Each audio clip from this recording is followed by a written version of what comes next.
Assalamu alaikum, dear students. Today we are going to read about the history of social science book of class 8th. Here we are reading the most popular rebellion of 1857.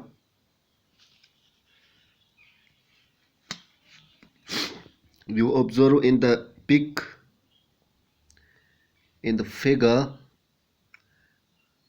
the rebel spies at Meerut attacked the officers, entered their homes and set fire in buildings. So today's subtopic is the mutiny.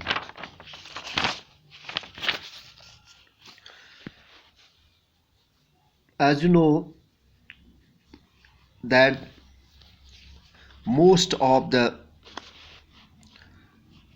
sections of society of India rose against the British rule.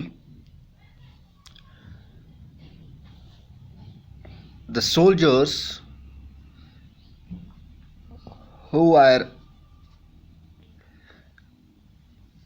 working in English regiments also mutiny in different parts of India. A group of soldiers disobey their officers in the army, and it becomes most popular agitation or rebellion throughout India in 1857. Such situation was developed in the northern parts of India in 1857. It was about 100 years after the conquest. The English East Indian Company faced a massive rebellion that started in May 1857 and threatened the company rule in India.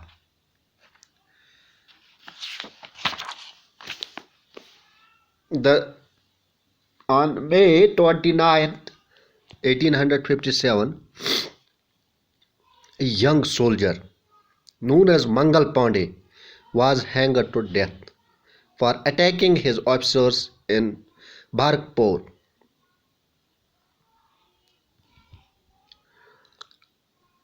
Some days later, some Sipahis of the regiment at Meerut refused to do army's drill using the new cartridge, which was suspected of being coated with the fat of cows and pigs.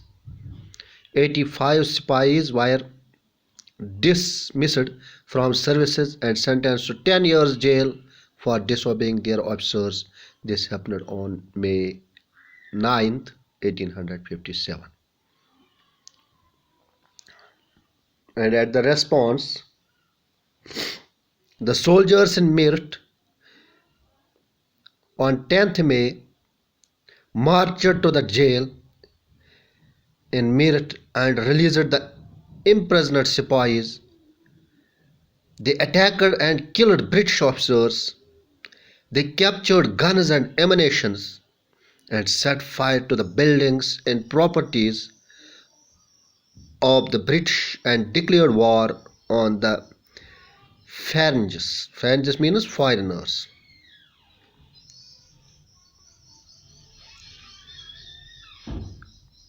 The soldiers were determined to bring an end to their rule in the country. But who would rule the land instead? The soldiers had an answer to this question: the Mughal Emperor Bahadur Shah Zafar.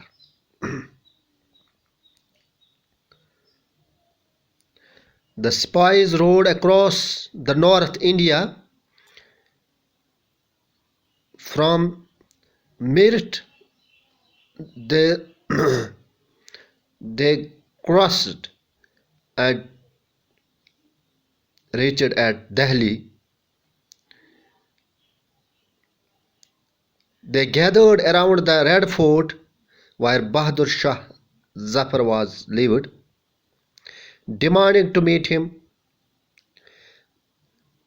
The emperor was not quite willing to challenge the mighty British power, but soldiers persisted. They forced their way into the palace and proclaimed Bahadur Shah Zafar as their leader. This aging emperor had to accept this demand. This was this was one of the important turn in this mutiny, and he wrote letters to all the chiefs and rulers of the country to come forward and organize a confederation of Indian states to fight the British. A single step taken by Bahadur Shah Zafar had great implications.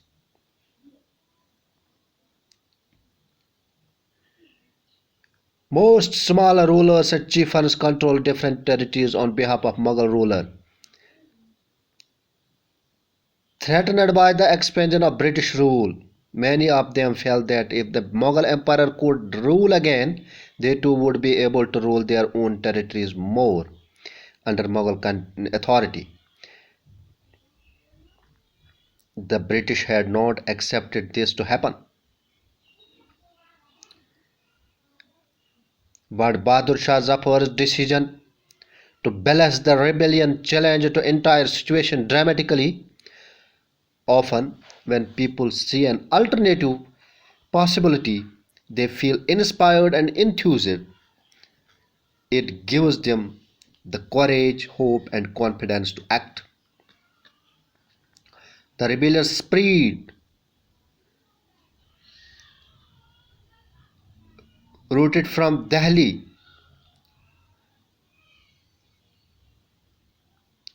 and traveled and spout of mutinies began. Regiments after regiments mutinied and took off to join other troops at nodal points like Delhi, Kanpur, Lucknow. After them, the people of the towns and villages also rose up in rebellion and rallied around local leaders, zamindars, and chiefs who were prepared to establish their authority and fight the British. Nana Sahib, the adopted son of late Pashwa Baji Roy, who lived near Kanpur, gathered armed forces and expelled the British garrison from the city. He proclaimed himself Pashwa.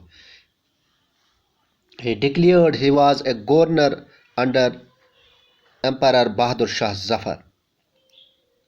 In Lucknow, Birji's Qadir, the son of the disposal Nawab Wajid Ali Shah, was proclaimed as the Nawab. He too acknowledged the suzerainty of Bahadur Shah Zafar. His mother, Begum Hazrat Mahal, took an active part in organizing the uprising against the British. In Jhansi, Rani Lakshmi Bai joined the rebel sepoys and